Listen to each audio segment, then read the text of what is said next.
रमजान ईद निमित्त भाजपाकडून सौगात ए मोदी या किटचं वाटप करण्याचा निर्णय घेतलाय। यावरून उद्धव ठाकरे यांनी सरकारवर टीकास्त्र डागलाय। बटेंगे तो कटेंगे म्हणणारे आता सौगात देणार आहेत।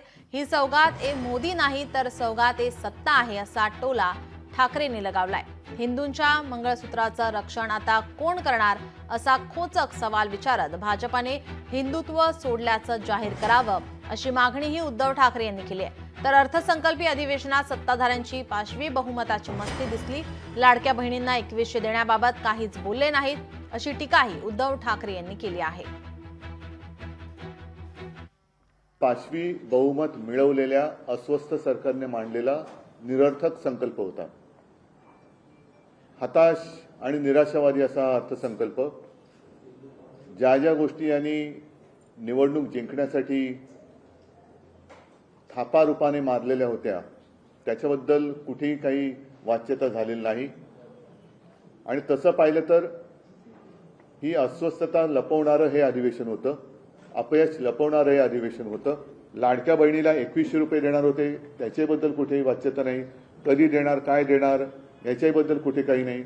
उलट लाडक्या बहिणींमध्ये सुद्धा आता वर्गवारी केली जाते, त्यांची कागदपत्र तपासली जाणार। म्हणजे तुम्ही मतं घेताना सरळ जे काही करायचं ते केलं आणि आता माझ्या बहिणींना तुम्ही ह्या तपासणी करणार, तुमची कागदपत्र तपासा, म्हणजे त्याच्यापेक्षा नको ती योजना असं म्हणण्याची वेळ या बहिणींवरती येते की काय अशी परिस्थिती निर्माण झालेली आहे। 32,000 कार्यकर्ते हे भारतीय जनता पक्षाचे घरोघरी जाऊन त्यांना सौगाते मोदी हे देणार आहे। हे काय सौगाते मोदी नाहीये, हे सौगाते सत्ता आहे। म्हणजे यांना सत्तेसाठी हे कोणत्याही थराला जाऊ शकतात। महाराष्ट्राच्या निवडणुकीमध्ये बटेंगे तो कटेंगे हा नारा देणारे आता सौगात म्हणजे भेट द्यायला चाललेले आहेत। वर्षभर किंवा आयुष्यभर होळीच्या निमित्ताने मुस्लिम समाजाच्या नावाने शिमगा करायचा आणि निवडणूक आल्यानंतर त्यांना पुरणपोळी द्यायची असा हा प्रकार आहे। मला फक्त चिंता अशी आहे की मोदीजी जे लोकसभेच्या निवडणुकीत बोलले होते मंगळसूत्र चोरलं जाणार, मंगळसूत्र यांना देणार यांना, आता हिंदूंच्या मंगळसूत्राचे रक्षण कोण करणार? कोरटकर सापडला पण किती दिवस आत राहिले आणि त्याला शिक्षा काय होईल याच्याबद्दल काही नाहीये। सोलापूरकर अजूनही मस्तीमध्ये फिरतोच आहे। शांत असलेल्या नागपूरमध्ये जातीय दंगल झाली।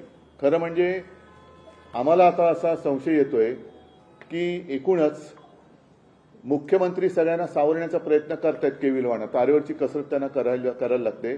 पण ज्यांच्या मनामध्ये अजूनही मुख्यमंत्री पदाचे जे काही कोंब फुटलेले आहेत नको तिथे त्या खुर्चीसाठी, ते कोंब अजून काही जात नाहीयेत आणि ते त्यांना छळतात की काय, हा एक सगळा मोठा प्रश्न कदाचित मुख्यमंत्र्यांनी पडला असेल की अरे यांना सगळं देऊन सुद्धा हे असे का वागतात। लोकशाही मराठी ऐका, पहा, जागरूक रहा।